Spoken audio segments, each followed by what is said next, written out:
The Great Hall of the Galactic Council had never been so quiet. 1,000 species sat in their designated sections, their translators working overtime, but no one spoke. The silence was heavy, like a blanket made of fear. Ambassador X of the Meridian Collective stumbled toward the central platform. His body was made of something like blue glass, and light usually moved through him in beautiful patterns. But today, that light flickered like a dying candle. He had traveled for 6 days without rest to deliver his message, and everyone could see that the news was bad. "We are losing," he said. His voice cracked through the translation systems. "The Void Swarm has taken 17 star systems. Our combined fleet, the largest military force in galactic history, has failed to stop them." Murmurs spread through the hall like ripples in water. The Galactic Union had existed for 12,000 years. In all that time, no enemy had ever pushed them this far. The Union represented over 4,000 species, billions of ships and technology that could reshape planets. They were supposed to be unbeatable. High Arbiter rose from her seat. She was ancient, even by galactic standards, a being made of living crystal that had seen empires rise and fall. Her body chimed softly as she moved, each note carrying weight and authority. "Tell us everything," she commanded.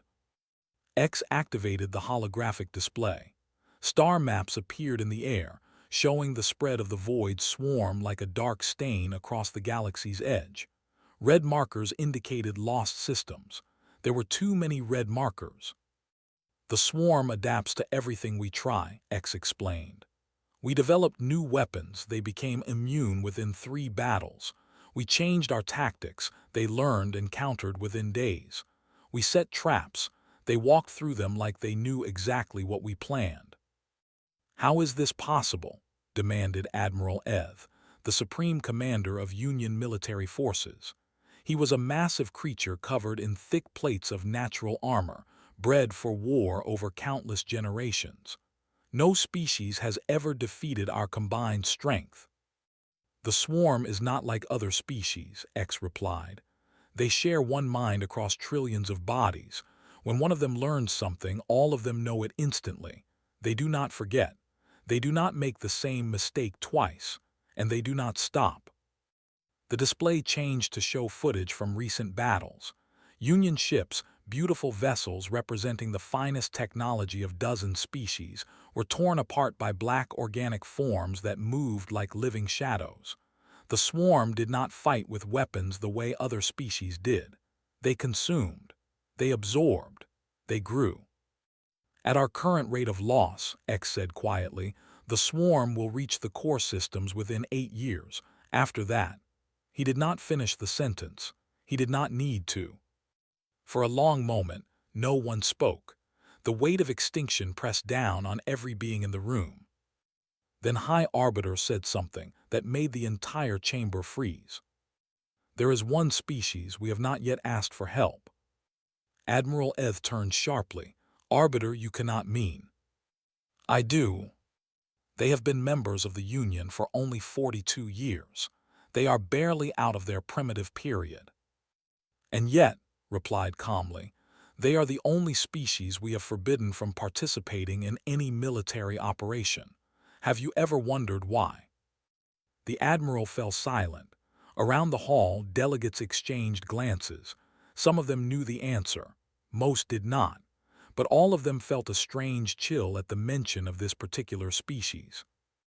In a small section near the back of the hall, the human delegation sat watching. There were only 12 of them, a tiny group compared to the hundreds or thousands that other species sent. Earth was still considered a minor world, its people still new to galactic civilization. Ambassador Wei was their leader. She was a small woman with gray hair and calm eyes that missed nothing. She had noticed how some alien delegates looked at her people, not with the curiosity usually shown to new species, but with something else. Something that looked almost like fear. She had always wondered about that. Now, as 1,000 alien eyes turned toward the human section, she began to understand. Ambassador Wei, High Arbiter, called out, "Would you approach the platform?" Wei stood and walked down the long aisle. She could feel the stares following her every step. Some delegates actually leaned away as she passed, as if she carried some invisible danger. She reached the platform and faced the Arbiter directly. "High Arbiter, how may humanity assist the Union?" "We face extinction," said simply. "The Void Swarm cannot be stopped by any force we possess. We have tried everything in our collective knowledge." She paused. "Except for the knowledge we have deliberately hidden away." "I don't understand." "No, you wouldn't.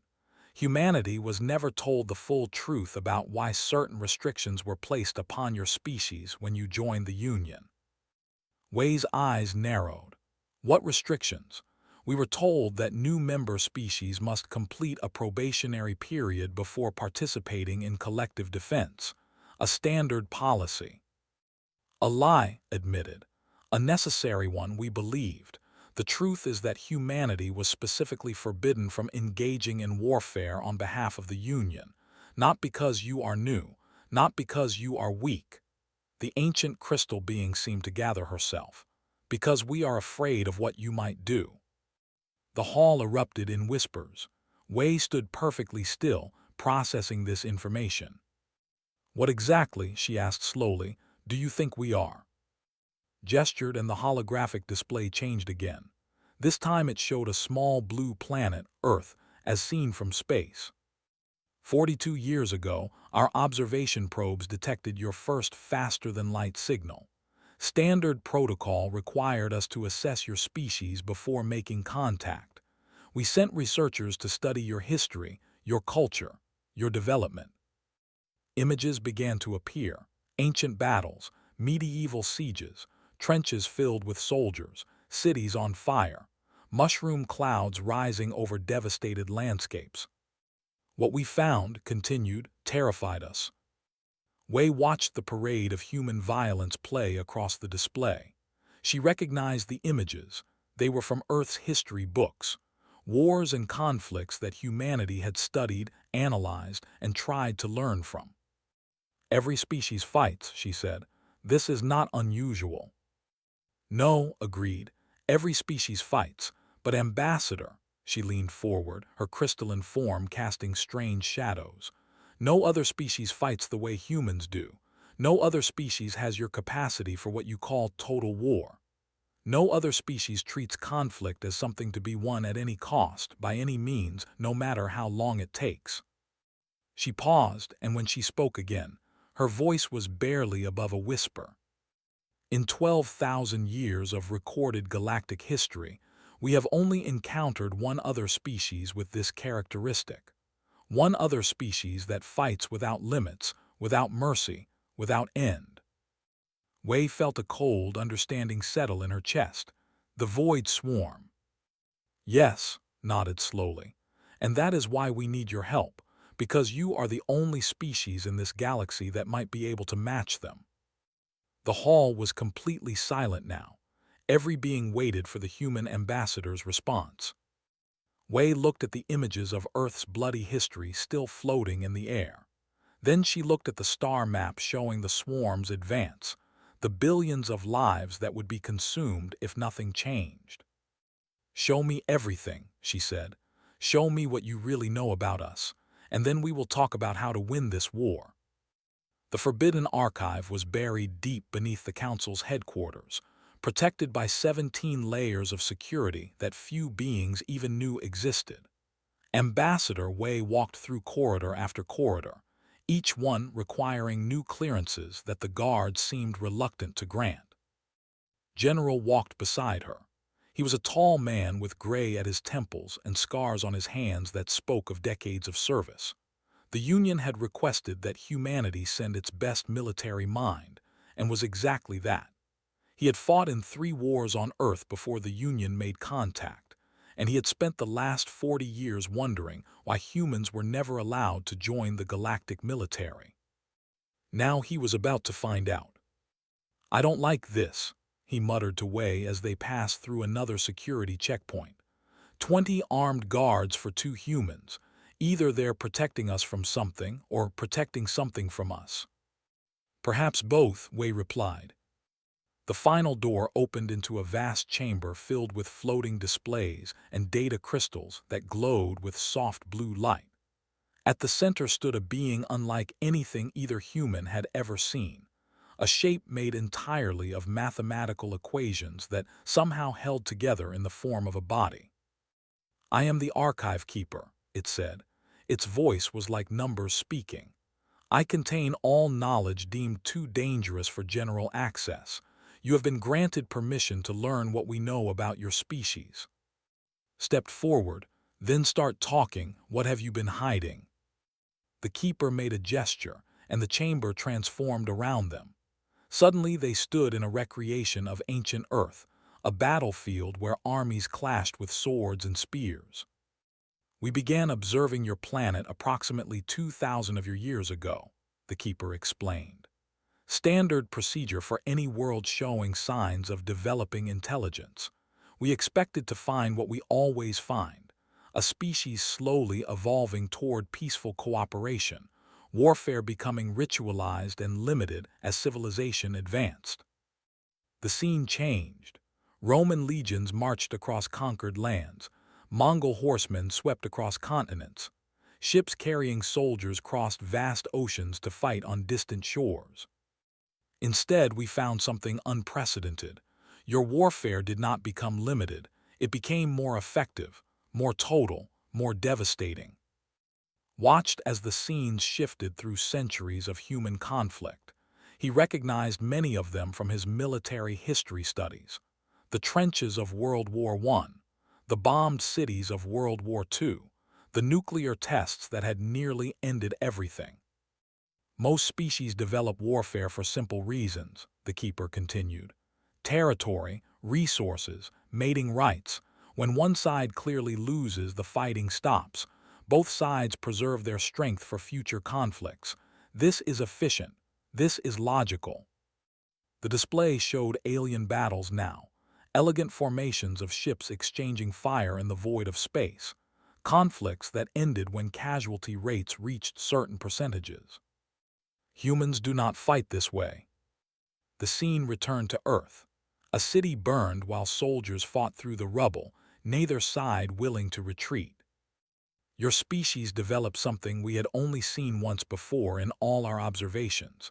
You developed the psychological capacity for what you call total war. You do not stop when the cost becomes too high. You do not surrender when logic says you should. You fight until the enemy is completely destroyed or until you are." Wei spoke quietly. "We have also learned to make peace. Our history includes more than war." "Yes," the keeper acknowledged. "That is part of what makes humans so unusual. You are capable of extreme violence, yet you are also capable of choosing not to use it. Most species are one or the other. Humans are both." General had been studying the displays with professional attention. "You said you've only seen this capacity once before, the Void Swarm." "Correct." The keeper shifted the display to show the swarm, countless dark shapes moving through space like a living tide. The swarm originated in a galaxy far from here. They consumed their entire home galaxy over millions of years, then crossed the void between galaxies to find new resources. They do not negotiate. They do not retreat. They fight until they have consumed everything. "And you think we can match them?" asked. "We think you are the only species that can understand them." The keeper paused. "The Union's military has fought the swarm for 3 years. They have lost every major engagement. Do you know why?" Studied the tactical displays showing Union fleet movements. After a few minutes, he began to laugh, a sound without humor. "Because they're not actually trying to win." "Explain," Wei said. "Look at these formations, these engagement patterns," pointed at the holographic battles. "They're fighting defensively, protecting assets, minimizing losses. They're trying to survive the war, not win it." "This is standard galactic military doctrine," the keeper confirmed. "Preserve your forces. Make the enemy pay for every advance. Eventually, the cost will exceed the benefit and they will stop. But the swarm won't stop, said. They're not doing cost-benefit analysis. They're trying to consume everything, and the Union is basically letting them do it slowly instead of quickly. Correct. We have run simulations. Under current doctrine, the Union will be completely consumed within 150 years. This is considered a better outcome than the alternative. What alternative? Fighting the way humans fight. The chamber fell silent, and Wei exchanged a long look. Show me everything, said finally. Every battle, every tactic, every piece of data you have on the swarm, and show me everything you know about human military history, all of it. That will take considerable time. Then we'd better start now. For the next 6 days, General and Ambassador Wei did not leave the archive. They studied thousands of years of human warfare. They analyzed every engagement between the Union and the swarm. They mapped strengths and weaknesses, patterns and possibilities. And slowly, a plan began to form. On the 7th day, stood before a small holographic display showing his proposed strategy. Wei watched him with careful attention. This will work, he said, but it will cost us, it will cost everyone. How much? More than any galactic species has ever been willing to pay. His voice was steady. But it's the only way to actually win, not just survive, win. The Council will not accept this.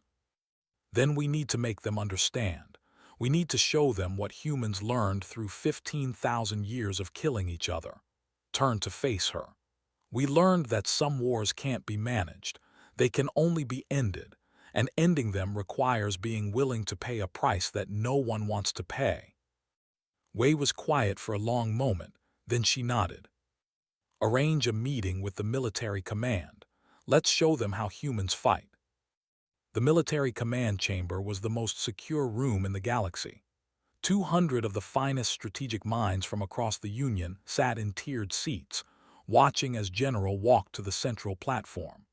Behind him stood a team of 12 humans, military historians, psychologists, tacticians, and specialists in types of warfare that most alien species had never imagined. Admiral Eth, Supreme Commander of all Union forces, sat in the highest seat. His armored body was built for intimidation, and he clearly intended to use it. He had opposed allowing humans into military planning from the beginning. General, he said, his translator conveying a tone of barely hidden contempt. You have requested this meeting to present a new strategy against the Void Swarm. You have 60 minutes. I'll need less than that, replied. He activated the holographic display, showing a map of the war zone. Let me start by telling you everything you're doing wrong. Angry sounds rose from the assembled commanders. Several started to speak, but talked over them. You're fighting a defensive war. You establish positions, the swarm attacks, you hold as long as you can, then retreat to the next line. You've been doing this for 3 years and you've lost 17 star systems. We have preserved 92% of our fleet strength, Eth countered. Our losses have been minimal compared to the swarms. And what good has that done you? The swarm doesn't care about losses. They breed faster than you can kill them. Every system they take gives them more resources to grow. You're losing slowly instead of quickly, but you're still losing. The chamber fell quiet. No one wanted to admit that was right, but no one could argue with his logic. So what do you propose? Asked the commander from the Crystalline Collective. We cannot match the swarm's numbers. We cannot out-adapt their evolution. What option remains? You change the nature of the war. Gestured, and new images appeared, scenes from Earth's military history. For 3 years, you've been letting the swarm choose how this war is fought. You respond to their attacks. You react to their movements. You fight on their terms. He pointed at a historical image, showing soldiers in winter uniforms standing before a burning city. In human history, there was a general named. His country was invaded by a massive army, larger and better equipped than his own. By your logic, he should have defended every city, every position, minimizing losses until the enemy went home. The display showed the burning city in more detail. Instead, he burned his own capital to the ground. He destroyed everything the enemy could use: food, shelter, supplies. He traded land for time, and he made the enemy pay for every step forward, not with soldiers but with hunger and cold and disease. You're suggesting we destroy our own systems? Eth sounded horrified. I'm suggesting we stop thinking like defenders and start thinking like winners. Changed the display again. The swarm needs resources. They consume planets to fuel their growth. Right now, you're giving them those planets one by one with all their resources intact. Dr. Sarah stepped forward. She was the team's military psychologist, and she had spent the last week studying everything known about the swarm's hive mind. The swarm shares one consciousness across trillions of bodies, she said. This is their greatest strength: instant communication, perfect coordination, collective learning. But it's also their greatest weakness. She pulled up data showing swarm behavior patterns. A unified mind requires certainty. It needs to process information in consistent ways. When we introduce confusion, conflicting signals, illogical patterns, actions that don't match any known strategy, the mind struggles to process it. You want to confuse the swarm? The question came from a small amphibian commander who specialized in naval tactics. We want to drive it insane, replied calmly. Every species in this room evolved to fight in certain ways. You have instincts, patterns, logical responses to threats. The swarm has spent millions of years learning to predict and counter those patterns. Against human warfare, she smiled. They've never seen anything like us. Took over again. Human military history includes strategies that would make no logical sense to any other species. We have attacked our own positions to draw enemies into traps. We have sacrificed thousands of soldiers to capture meaningless territory, just to make the enemy think that territory was valuable. We have spread false information for years, letting our own people believe lies, just so the enemy would believe them too. He showed image after image: deception operations, psychological warfare, suicide missions, scorched earth tactics, strategies born from desperation and refined through centuries of bloody practice. The swarm has never faced an enemy willing to do these things. They don't have a model for it, and that confusion will buy us time. Time for what? Eth demanded. Time to position our forces for a real offensive. The display changed to show a new tactical map, one that made several commanders gasp. Here is my proposed operation. We abandon the outer defense line completely. Let the swarm think they've won a major victory. They'll advance quickly to consume the abandoned systems. And while they're spread thin, we strike at their supply lines, another human officer continued. Not the main fleet, the transport ships, the breeding grounds, the organic factories that produce their weapons. The swarm will adapt, Eth argued. They always adapt. Yes, agreed. And then we change again and again and again. We don't give them time to settle into any pattern. We become unpredictable, chaotic. We make them fight our kind of war, a war where anything can happen, where nothing is off limits, where victory goes to whoever is willing to pay the highest price. The chamber was silent. Finally, Admiral Eth spoke. General, the casualties you're projecting, for your own forces alone, exceed anything in galactic military history. You're asking us to accept losses that would break any army. I'm asking you to win. His voice was hard. Your way preserves your forces while losing the war. My way spends those forces to end the war. One of these options results in total extinction. The other doesn't. How can you accept such losses? The question came from a commander whose species was known for their compassion and their horror of violence. Ambassador Wei answered, because we understand something that the swarm does not, something that makes humans the only species capable of matching them. She walked to the center platform, standing beside. We know that sometimes the only way to end a war is to make the cost of continuing it worse than the cost of losing. Every species in this room will retreat when losses become too high. You're programmed for it. It's a survival instinct. She paused, letting her words sink in. Humans don't have that instinct. We can choose to fight even when it means our own destruction. We have done it countless times throughout our history, and that choice, that willingness to pay any price, is the only thing the swarm cannot adapt to, because they have the same willingness. Nodded, the swarm expects you to break. They're counting on it. Their entire strategy is based on pushing until you retreat. Against humans, that strategy fails, because we don't retreat. We dig in and we make them pay for every inch of ground until they're the ones who break. The chamber remained quiet for a long moment. Then High Arbiter, who had been observing from the back of the room, spoke. What guarantee do we have that this will work? None, admitted. War never comes with guarantees, but I can promise you this. We will fight until the swarm is defeated or until there are no humans left to fight. There is no third option. The Arbiter studied him for a moment. Then she turned to the assembled commanders. We will vote on General's proposal, but first, I want everyone here to understand what we are being offered. Her crystalline voice rang through the chamber. Humanity is offering to lead us in a war that may cost them everything. They are asking nothing in return except the chance to fight. She paused. In 12,000 years, no species has ever made such an offer. Perhaps it is time we accepted. The war that followed became legend. Stories would be told about it for thousands of years, passed down through generations across 1,000 worlds. But those who lived through it would never speak of glory, only of survival. General took command of the Union's combined forces on the first day of the new campaign.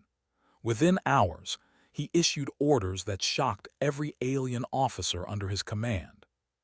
Retreat from the system, immediately. Admiral Eth stared at him. General is a major industrial center. 3 billion people live there. The defensive installations alone took 2 centuries to build. Evacuate the population, then destroy everything else. Destroy our own. Everything. His voice left no room for argument. Every factory, every shipyard, every power station. Leave nothing the swarm can use. The order was carried out. Across the galaxy, similar commands followed. System after system was abandoned, their resources destroyed rather than surrendered. The swarm advanced, expecting easy conquests, and found only burned worlds and empty space. In the hive mind's vast consciousness, confusion began to spread. Why would they destroy their own resources? The collective intelligence wondered. This does not match any known pattern. This is not logical. But human warfare had never been about logic. The second phase began 3 weeks later. While the swarm's main fleets pushed into abandoned territory, small human-led strike teams hit their supply lines. Not the warships, the transport vessels, the breeding facilities, the organic factories that turned consumed planets into new swarm forces. Commander led one such team. Her squadron of 12 ships faced a swarm convoy of over 200 vessels. By any calculation, the attack was suicide. All units begin approach, she ordered. Remember the plan. We hit hard, we hit fast, and we make them bleed. Commander, we can't survive this engagement, her tactical officer reported. The numbers are impossible. We're not trying to survive, we're trying to win. The attack lasted 47 minutes, lost 8 of her 12 ships.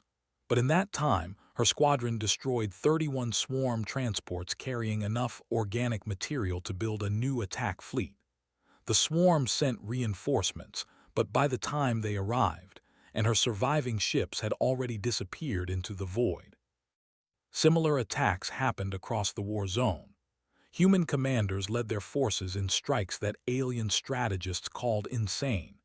They attacked without warning, from directions that made no tactical sense, hitting targets that seemed worthless until the swarm realized too late what they had lost.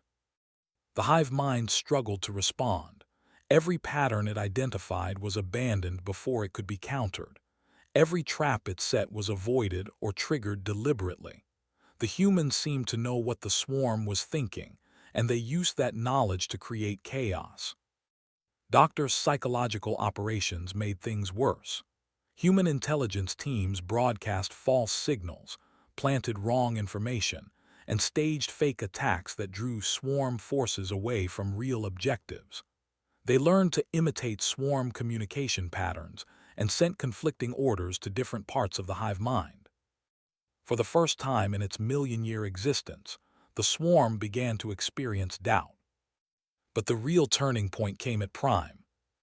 Prime was a heavily populated world, home to 4 billion members of the species.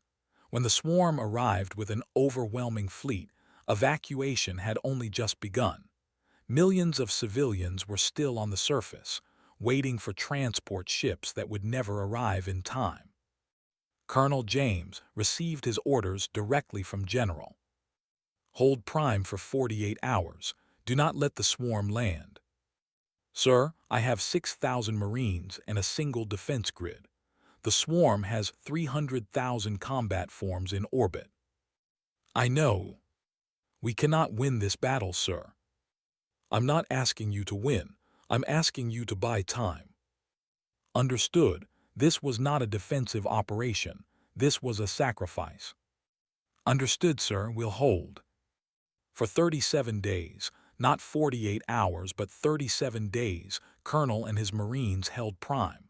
They fought from prepared positions until those positions were overrun. Then they fought from buildings, from tunnels, from rubble.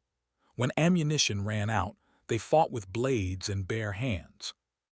The swarm poured forces onto the planet, trying to crush the resistance.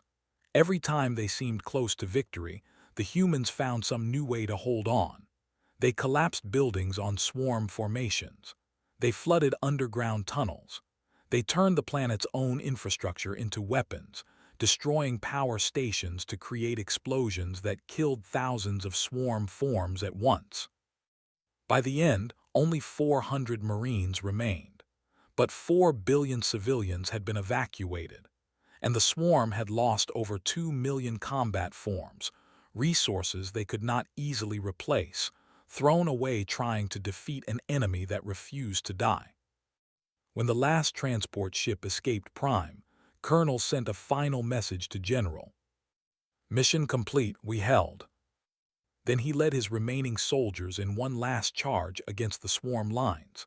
None of them survived. News of the siege spread across the galaxy. Species that had looked down on humans as violent primitives now watched recordings of the battle with something new in their eyes. The Marines of Prime had not fought for territory or resources. They had fought for people they had never met, from a species not their own, and they had given everything. The swarm watched too. The hive mind processed the data from Prime, trying to understand what it had witnessed.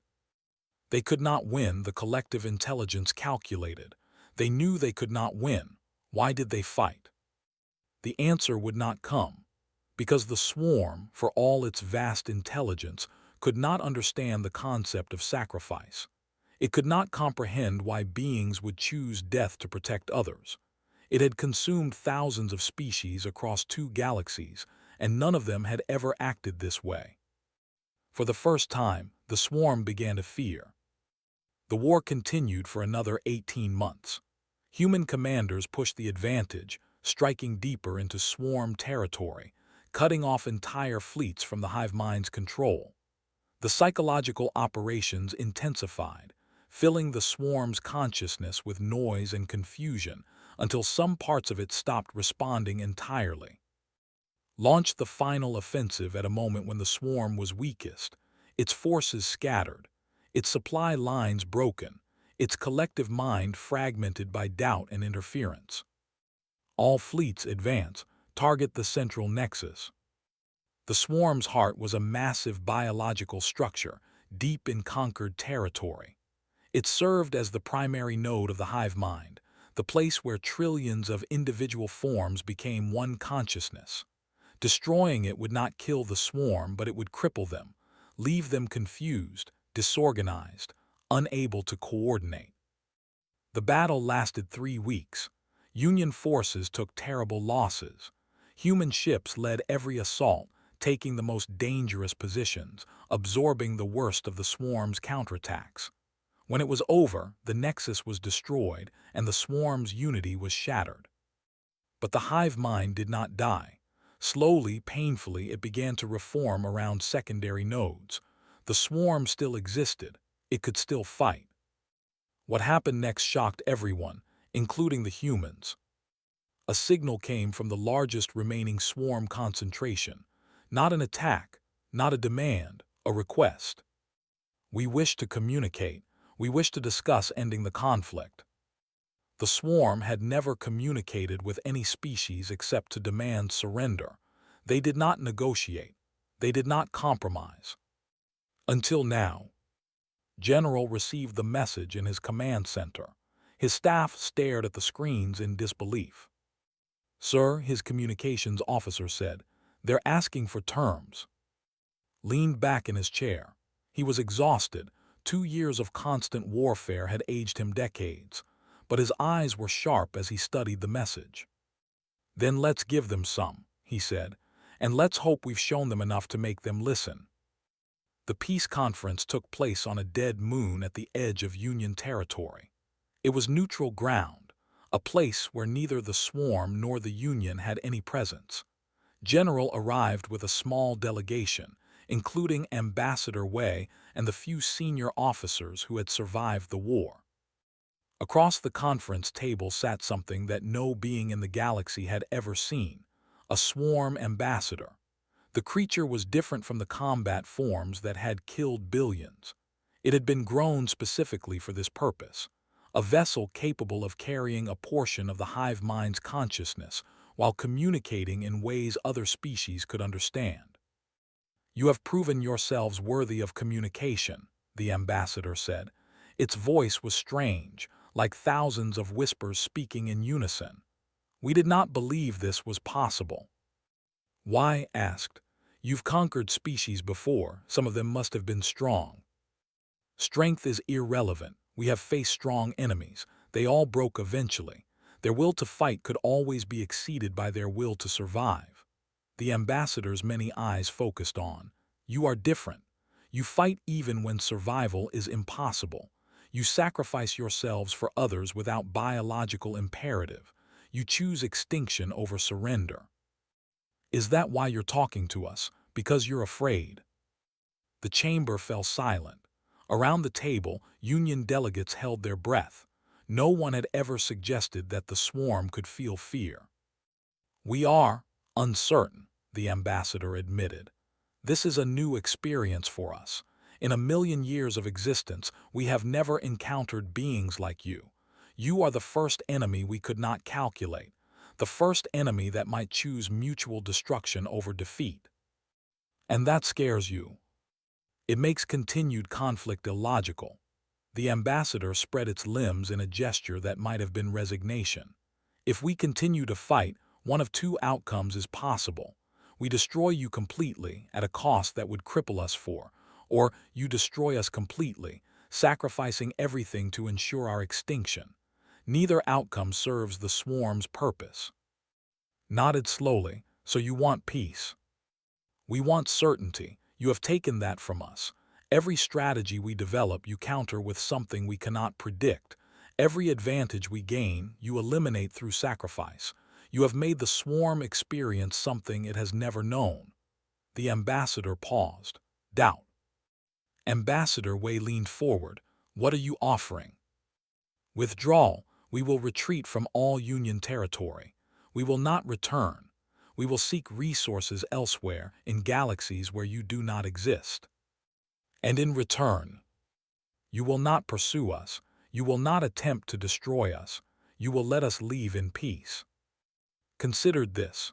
Around him, he could feel the tension from his fellow humans and the alien delegates. They had fought so hard, lost so much. The desire for revenge was powerful.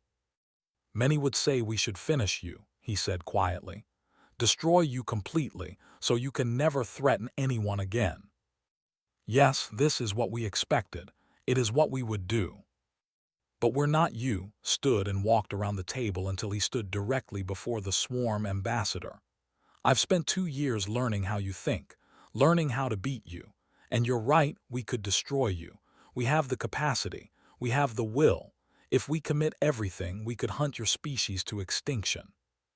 He paused, choosing his next words carefully. "But we've been monsters before. We've looked at enemies and seen only things to be destroyed. And every time we did that, we lost something of ourselves." He met the ambassador's alien eyes. "We win wars. That's what humans do. But we've also learned that winning isn't always the same as being right." The swarm ambassador was silent for a long moment. When it spoke again, there was something new in its voice, something that almost sounded like respect. "You could destroy us and you choose not to. Why?" "Because extinction should be the last resort, not the first. Because you're asking for peace, and refusing peace when it's offered is its own kind of evil." Returned to his seat. "And because we want you to remember. When you move on to the next galaxy, remember what you found here. Remember that some enemies cannot be broken. Remember that some wars cannot be won." The treaty was signed 3 days later. The swarm, pulling back from every system they had conquered. Union forces watched them go, still unable to believe that the greatest threat they had ever faced was simply leaving. 1 year later, the Galactic Council met to address the aftermath. High Arbiter stood before the assembled delegates, her crystalline form ringing with authority.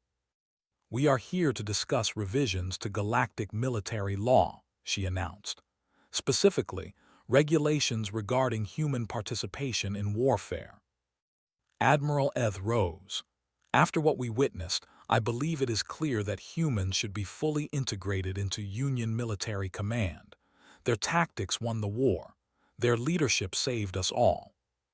"I disagree." The chamber turned to see Ambassador Wei, standing in the human delegation section. Ambassador's voice carried surprise. "You oppose integration." "I oppose unrestricted integration." Wei walked to the central platform. "For 2 years, humans led the Union in war. We did what was necessary to win. But in doing so, we showed the galaxy something that should have stayed hidden." She activated the display showing scenes from the war. The scorched worlds, the suicide missions, the brutal calculus of acceptable losses. "We showed you how humans fight, and some of you have already begun asking your military leaders to study our tactics, to learn our strategies, to become more like us." Her voice hardened. "That would be a mistake. Human warfare works because we have spent 15,000 years learning its costs. We know what happens when violence has no limits.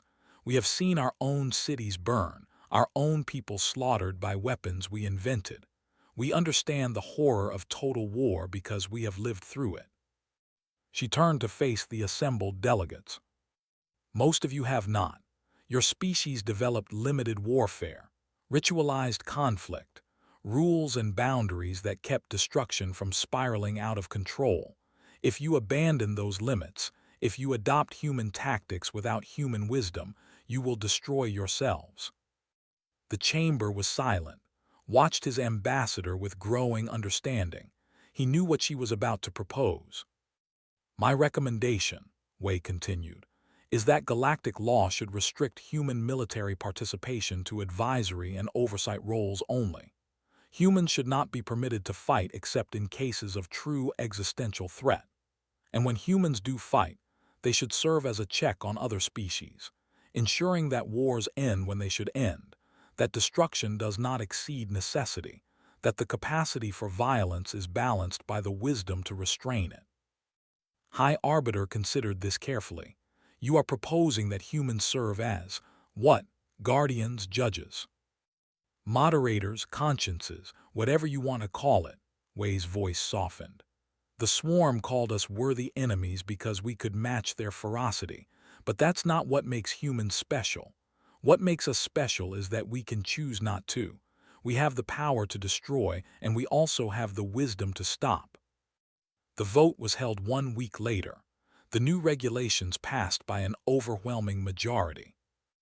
No species of the Galactic Union may engage in warfare without human oversight and approval. Human military forces shall not be deployed except in cases of existential threat to the Union, and only by unanimous council vote. The law did not forbid humans from fighting wars, because the galaxy feared what they might do. It forbade humans from fighting wars to ensure that humans would always be present to decide when fighting should stop. General retired from military service shortly after the law passed. He spent his remaining years teaching at the Union Strategic Academy, sharing the lessons of human warfare with students from 1,000 species, not to make them better killers, but to help them understand why killing should always be the last resort.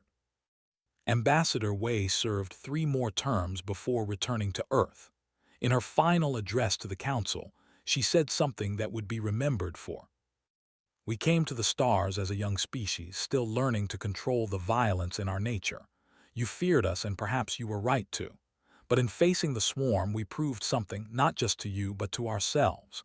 We proved that humanity's greatest strength is not our capacity for war. It is our capacity for choice. We can be monsters, but we choose not to be. We can destroy, but we choose to build. We can hate, but we choose to hope." She paused, looking out at the sea of alien faces. That is what makes us worthy of the stars. Not power, not victory, but the wisdom to know when power should be used and when it should be restrained. We are humanity, and we will spend the rest of eternity proving that the measure of a species is not how it makes war, but how it makes peace. In the centuries that followed, the Galactic Union entered an era of unprecedented stability. Wars still happened. They always would. But they were shorter, less destructive, more likely to end in negotiation than annihilation. Human advisors served in every fleet, not as commanders but as counselors, helping alien species navigate the terrible mathematics of violence without losing themselves in it. And somewhere, in the vast darkness between galaxies, the swarm continued its endless consumption. But it never returned to Union space. Some said they had found easier prey elsewhere. Others said they remembered the lesson they had learned. That some enemies cannot be broken. That some wars cannot be won. And that the small, strange species from the blue planet called Earth was the most dangerous thing they had ever encountered. Not because of what humans could destroy, but because of what they chose to protect.